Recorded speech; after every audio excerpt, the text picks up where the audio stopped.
I learned the hard way that there are two things you never mess with in a quiet American neighborhood: another person's property and anything that even smells like federal infrastructure. I didn't know that yet, of course. Back then, I thought the worst thing that could happen on my block was another passive-aggressive note about trash cans or lawn height. I was wrong. So spectacularly wrong that for one long day, my driveway turned into a parking lot for government sedans, and my nosy HOA president learned what it feels like when the clipboard stops protecting you. But I'm getting ahead of myself. When I bought my house, it wasn't much to look at. A narrow place on Alder Ridge Lane, creaky porch steps, paint that had seen better decades, and a stubborn old sycamore tree out front that dropped leaves like it was personally offended by autumn. I loved it anyway. It was mine, quiet, affordable, and most importantly, it came with access to a newly installed fiber line that ran clean and fast straight through our alley. That last part mattered more than anyone around me realized. I worked remotely as a systems analyst for a large aerospace subcontractor. Nothing sexy, no Mises, no spy stuff. Mostly long days staring at code, monitoring system performance, making sure nothing that shouldn't blink ever blinked. It was boring, high-responsibility work, the kind where latency isn't just annoying, it's a problem. Internet wasn't a luxury for me. It was how I paid the mortgage, how I kept health insurance, how I stayed employed. So I invested in it. I ran clean conduit from the pole to the garage, installed a tidy patch panel, labeled everything like a paranoid librarian, and bought a modem that could handle ridiculous loads without breaking a sweat. The setup was quiet, invisible, professional. If you didn't know what you were looking at, you'd never notice it. Unfortunately, someone did. Her name wasn't actually Karen, obviously, but if the shoe fits, I'll call her Linda. Linda lived 3 houses down, corner lot, immaculate lawn, flags changed with the seasons, and a presence that somehow managed to fill the street without her ever raising her voice. She was the HOA president, which in our neighborhood meant she had a clipboard, a neighborhood app account, and a deep spiritual belief that order was fragile and only she was holding it together. She noticed everything. Trash cans out 15 minutes too early. A fence post leaning half an inch off vertical. A wind chime that made noise after 8 p.m. Linda didn't yell. She documented. She smiled. She filed. And then one day, she noticed my roof. Not the house itself, just the little antenna that poked up like a shy metal finger near the back ridge. It wasn't even flashy, just part of my internal network. Still, the first message came through the app that night. Friendly reminder that rooftop installations require HOA approval.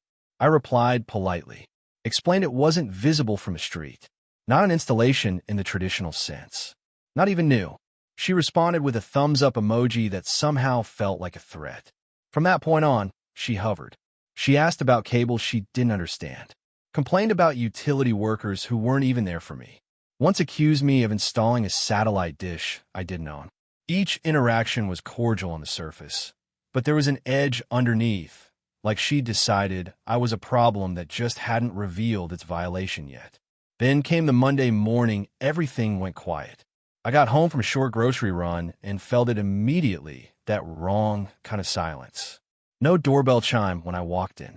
No soft hum from the fridge. No little notification from my phone syncing with the house. I checked the router. Dark. Modem. Dead. My phone refused to load even a single page. At first I assumed an outage. It happens. So I grabbed a hoodie and walked around back to the alley where the junction box sat. The sky was clear. No storm. No wind damage. Everything looked normal until it didn't. The line running from the pole down to my ground box was gone.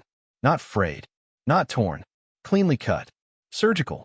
Like someone had taken their time and made sure it wouldn't reconnect by accident. My stomach dropped. I called the provider. They confirmed the neighborhood was fine. No outie. Just me. They promised a crew in the morning and offered a temporary hotspot that barely loaded email. I thanked them, hung up, and stood there staring at the cut cable like it might explain itself if I waited long enough. That's when I heard footsteps on the porch. Linda stood there, posture perfect, hair pulled back, eyes sharp. She looked past me at the cable and made a little noise of disapproval. "You should really be more careful about how your wires run," she said calmly. "It looks messy." Histoire de hair. Did you cut my cable? I asked. She smiled. Just slightly. I wouldn't touch private property, she said. I found it like that. I've already reported it. And that's when I realized this wasn't just a broken internet line anymore. This was a line someone shouldn't have crossed.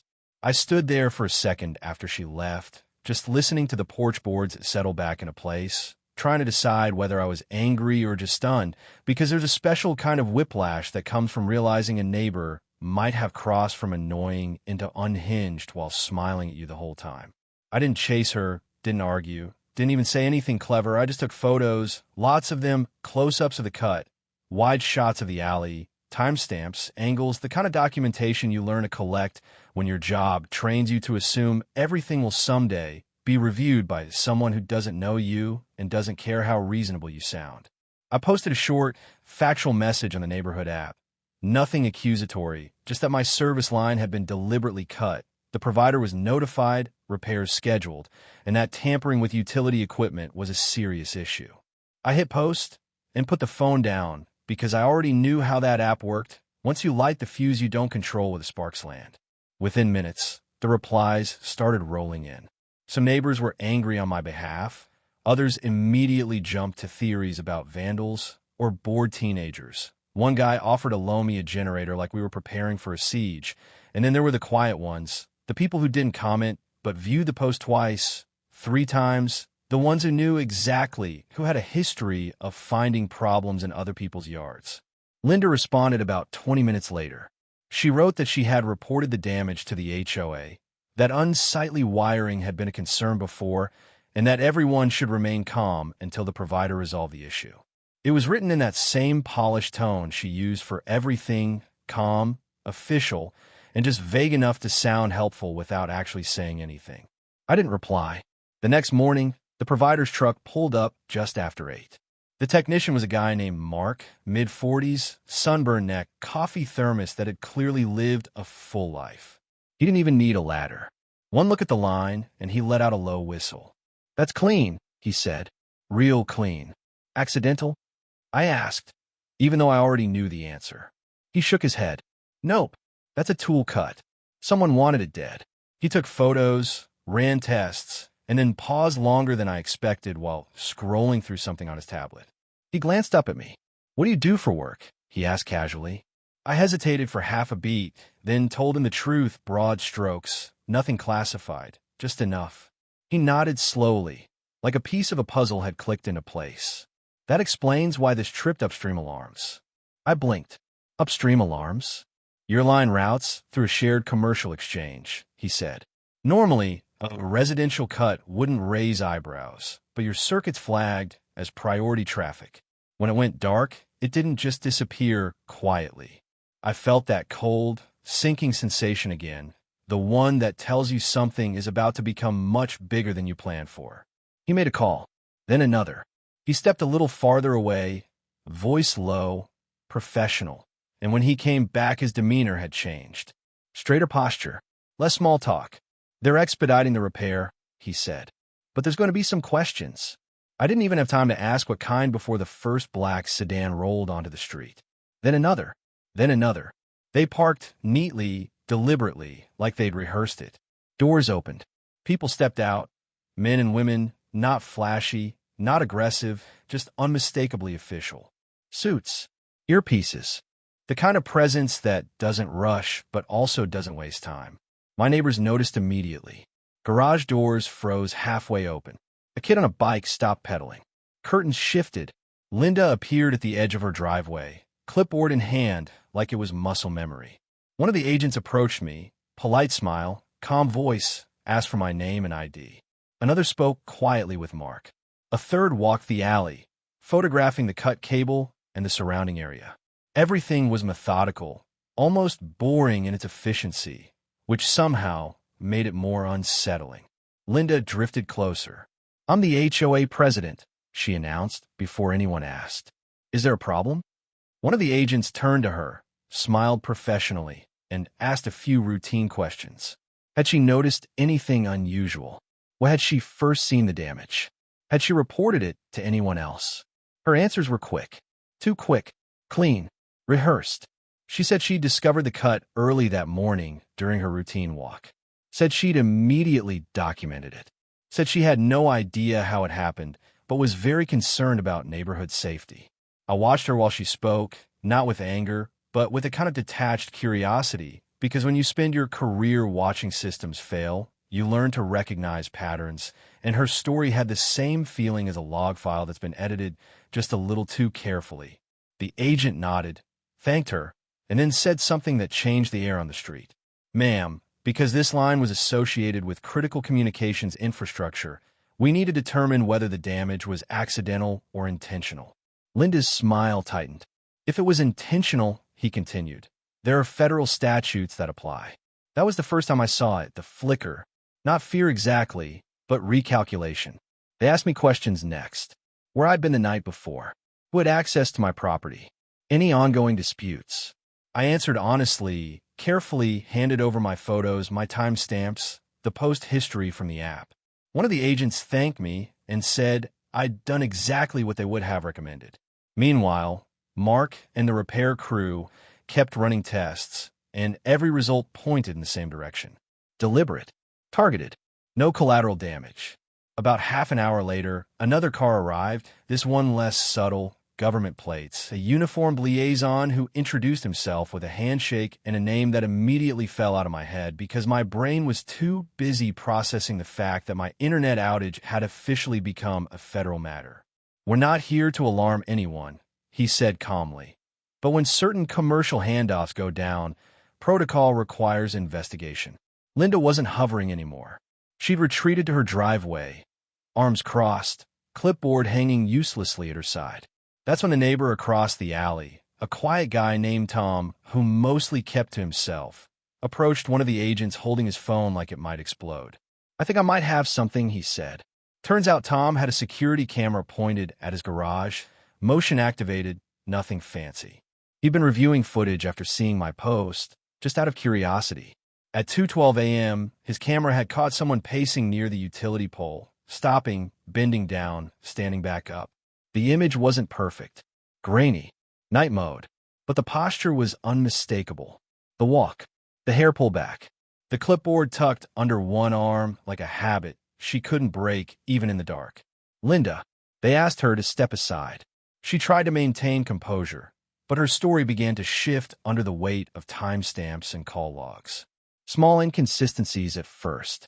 A different time. A misremembered detail. Then larger cracks. Why she'd been outside at that hour. Why she hadn't mentioned it earlier. The agents were polite. Firm. Relentless. Statements were taken. The severed cable was bagged and tagged like evidence from a crime scene.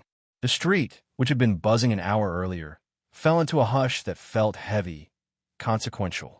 By noon, the repair was complete. My connection came back online, clean and fast, like nothing had ever happened. The agents gave me instructions, keep my logs, forward any documentation from my employer about the impact of the outage. They explained possible outcomes, administrative fines, restitution, criminal charges if intent was proven. Then they left. Just like that. The sedans rolled away. The street slowly exhaled. And Linda stood there, very still, watching her authority evaporate in real time. After the cars left and the street started breathing again, something subtle shifted, not just around me, but in the way people looked at each other, like everyone had collectively realized that the invisible lines we all pretend don't matter actually matter a lot. Garage doors finished opening. A lawnmower started up somewhere down the block. Kids drifted back onto the sidewalk like deer testing a clearing after a noise. Life resumed, but it didn't feel the same.